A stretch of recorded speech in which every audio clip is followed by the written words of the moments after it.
Energy. It is the most discoverable thing in this universe. But have you ever thought classifying this energy field into some category? Actually, today's video is all about the classification of energy in every details.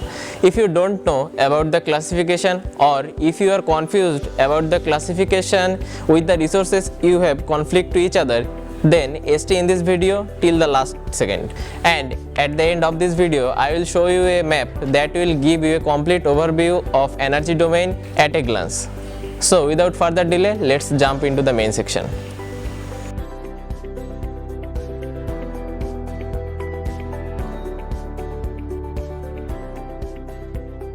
Energy is broadly classified into two sections, stored energy and energy in transition.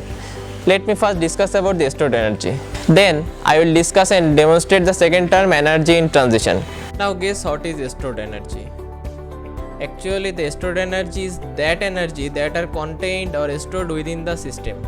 Obviously, it's a thermodynamic system, and if you want to know more about thermodynamic system, please put a comment in the comment section and I will cover a video about thermodynamic system. Now, stored energy is divided into two parts, internal energy and mechanical energy. Now, what is internal energy? Internal energy are related to the molecular structure like chemical or nuclear of a system, and the degree of molecular activity like translational, rotational or vibrational, etc. And they are independent of external frame of reference. Some internal energy is classified as thermal energy, chemical energy and nuclear energy. Now what is thermal energy? Thermal energy is the sum of sensible energy and latent energy. You all know about sensible energy and latent energy. Let me discuss it again. A sensible energy is that part of thermal energy that accounts for the translational, rotational and vibrational motion of atoms or molecules and their constituent parts of matter. Temperature is associated with sensible energy. Again, latent energy is that part of thermal energy that is related to the intermolecular forces influencing phase change between solid, liquid and vapor state. Now let me demonstrate chemical energy. This form of energy accounts for the energy stored in the chemical bonds between atoms. Whenever chemical reaction occurs, this energy is released and converts into thermal energy. Now, nuclear energy is the famous term you know. This form of energy accounts for the energy stored within nucleus of atoms. During nuclear reaction, this energy gets released and converts into thermal energy. Now, mechanical energy is the famous term. We all know about it. Actually, mechanical energy is the sum of macroscopic energy. Now, what is a macroscopic energy? The form of energy that processed by a system as a whole with respect to some external frame of reference is called macroscopic energy. Now, as mechanical energy of a system, either potential or kinetic, depends on some external frame of reference. It is one kind of macroscopic energy. So mechanical energy is divided into two parts, kinetic energy and potential energy. Now what is kinetic energy?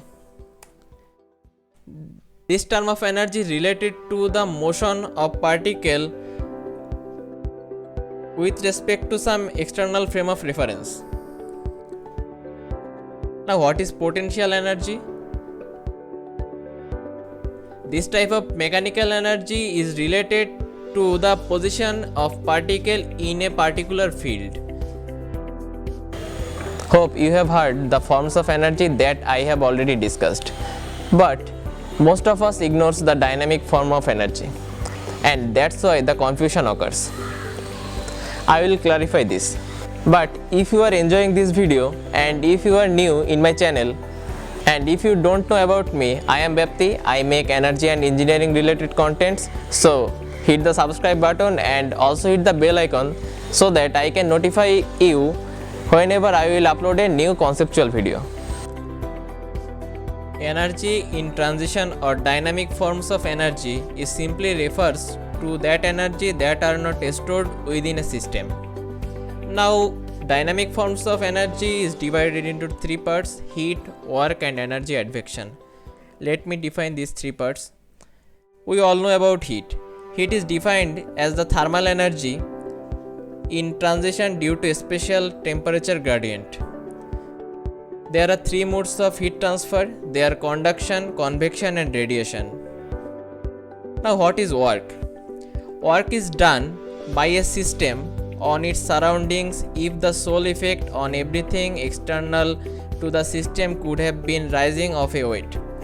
Actually, depending on the domain of energy engineering, work is defined as the generalized force times generalized displacement. Now let's discuss energy advection term. We all know that mass entering and leaving a system carries energy with it. This process is called energy advection. This form of energy interaction only applicable to control volumes. Now what is control volumes? If you want to know about control volume, put a comment in my comment section and I will cover it in one of my video. Now we have covered the forms of energy that covers the whole energy universe. Now for your greater advantage, let me show you an energy mind map that will give you a complete overview of energy with all the discussed terms in a single hierarchy. This energy mind map will give you a bird's eye view of energy domain. Actually, we have discussed all these terms and you have to remind all these terms and classification for further exploration in energy domain.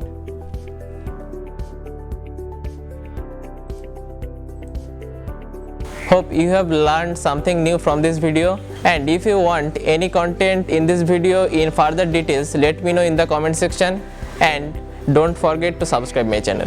Thank you.